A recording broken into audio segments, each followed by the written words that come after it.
ठीक है। तो लिफ्ट के रेस्पेक्ट में भी जब हमने देखा तो रिजल्ट वही आ रहा है, mg प्लस क्या mm। अब आइए देखते हैं कि कैसे यहां पर Newton's laws of motion valid नहीं थे और क्यों हमको ये लगाना पड़ा न्यूटन्स लॉ ऑफ मोशन को वैलिड कराने के लिए। तो पहले क्या किया जाए, इसको थोड़ा सा यहां से हटाया जाए, हमने स्यूडो फोर्स नहीं लगाया है, तब देखते हैं। अब आप एक बात बताइए, इसके रेस्पेक्ट में इसका एक्सेलरेशन कितना है, 0 है। अब न्यूटन्स सेकंड लॉ कहता है F बराबर ma, तो अगर बाबू ये एक्सेलरेशन 0 है तो फोर्स भी होना चाहिए 0, और फोर्स 0 तभी होता है जब नीचे वाला फोर्स और ऊपर वाला फोर्स बराबर हो जाए, यानी नॉर्मल को बराबर होना पड़ेगा mg के।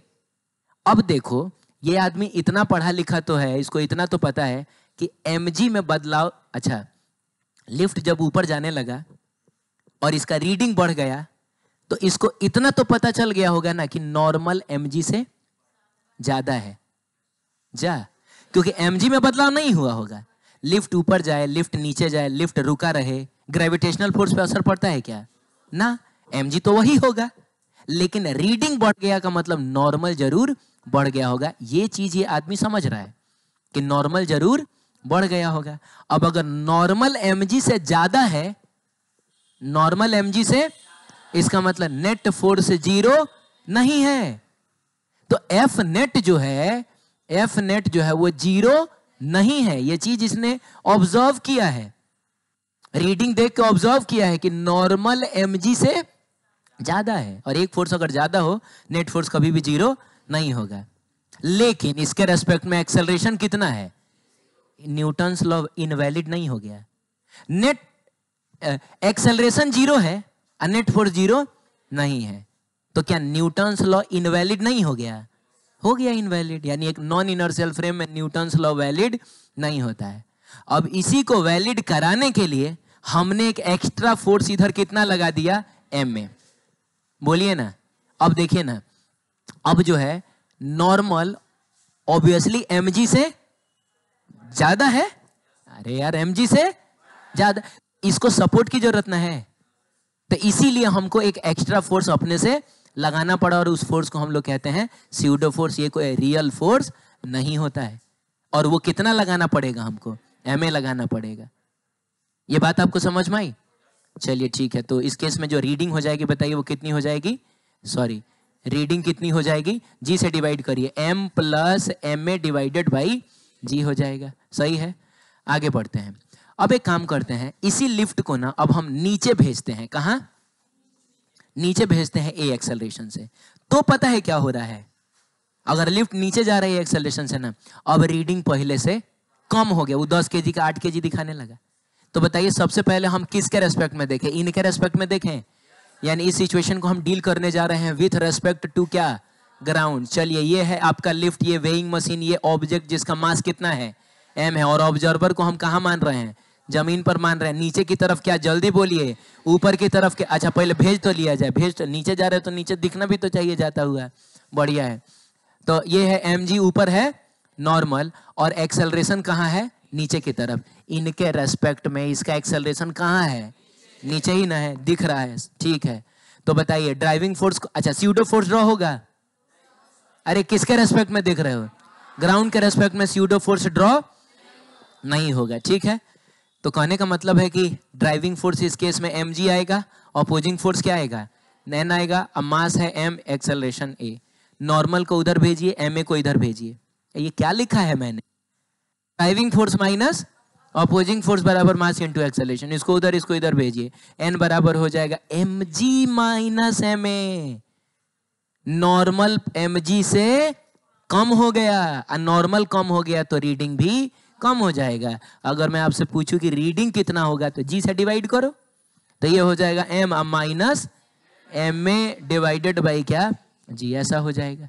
अच्छा सेम सिचुएशन को अगर हम लोग लिफ्ट में खड़े आदमी के नजरिए से देखें,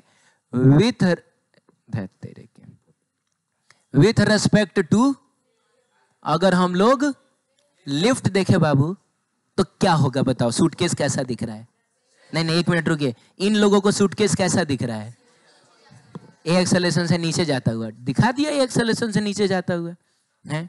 लेकिन बताइए इसके रेस्पेक्ट में सूटकेस कैसा दिखेगा? अगर ये लिफ्ट नीचे जा रहा है तो कोई फर्क नहीं पड़ता लिफ्ट ऊपर जा रहा है कि नीचे जा रहा है, इसके रेस्पेक्ट में ये सूटकेस कैसा होगा? वो ना सूटकेस ऊपर जाता दिख रहा होगा ना नीचे जाता दिख रहा होगा। आप समझ रहे हैं ना? लेकिन बाकी पूरी दुनिया कहाँ जाती हुई दिखेगी? ऊपर जाती हुई। Situation will be something like this. आपको लग रहा होगा कि ये चीज कहाँ जा रहा है? नीचे जा रहा है। अरे बोलो ना, ये सिचुएशन हम इसके नजरिए से देख रहे हैं। आप सही में लिफ्ट में खड़े होकर देखिएगा ना, आपको दिखेगा पूरा दुनिया जा रहा है ऊपर। जो अभी आपको वहां दिख रहा होगा, थोड़ी देर बाद यहाँ दिखेगा, थोड़ी देर बाद दिखेगा वहां। अरे बोलिए। तो इसके रेस्पेक्ट में अब फ्री बॉडी डायग्राम ड्रॉ किया जाए जल्दी से। ये आपका वेइंग मशीन, ये आपका ब्लॉक, मास कितना m, नीचे कितना mg, ऊपर कितना नॉर्मल। क्या कोई स्यूडो फोर्स भी ड्रॉ होगा? जी हाँ, क्योंकि पूरा का पूरा लिफ्ट खुद जा रहा है ए एक्सेलरेशन से नीचे जा रहा है ना बाबू। तो स्यूडो फोर्स कहाँ लगेगा? ऊपर लगेगा। कितना लगेगा? ma लगेगा, क्योंकि mass of the object into acceleration of frame. अब जो आदमी लिफ्ट में खड़ा है इसके रेस्पेक्ट में एक्सेलरेशन ऑफ सूटकेस कितना है? इसके रेस्पेक्ट में इसका एक्सेलरेशन 0 है। का मतलब ना ऊपर जा रहा है ना नीचे जा रहा है। का मतलब ऊपर वाला फोर्स बराबर नीचे वाला फोर्स। का मतलब हुआ ma प्लस नॉर्मल बराबर mg। और यहां से नॉर्मल इज इक्वल टू मिलेगा mg माइनस, बताइए सेम रिजल्ट आया कि नहीं? एक बार फिर से जो रीडिंग होगी वो m minus ma divided by g हो जाएगी कि नहीं? आप समझ पाए ये क्या हो रहा है? ये बात थी। आप देखिए ये सारा केस जो है मैंने उसमें बना के लिखा है।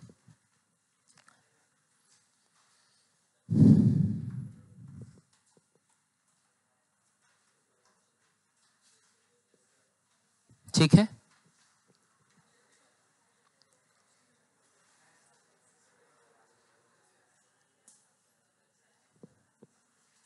अरे लिखा है ना? चलिए आगे बढ़ते हैं। एक नोट है।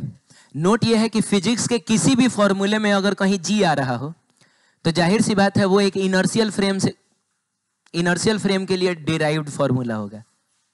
बोलो ना। नॉन इनर्शियल फ्रेम जो है वो एक रेयर सिचुएशन हो गया। तो अगर उसी फॉर्मूले का यूज आपको अपवर्ड एक्सेलरेटेड फ्रेम के लिए करना है, चाहे आपको डाउनवर्ड एक्सेलरेटेड फ्रेम के लिए करना है, फॉर्मूला सेम रहेगा। बस g की जगह g प्लस a यूज किया जाएगा अगर लिफ्ट का एक्सेलरेशन अपवर्ड है, और g की जगह g माइनस a यूज किया जाएगा अगर लिफ्ट का एक्सेलरेशन डाउनवर्ड है। ठीक है, तो ऐसा होगा। एग्जाम्पल के लिए अगर हम लोग वही लिफ्ट वही ब्लॉक नॉर्मल देखना है तो ऊपर, अच्छा फिलहाल एक्सेलरेशन हम कितना मानते हैं? एक्सेलरेशन कितना मानते हैं? अच्छा ठीक है, इसको रहने दीजिए।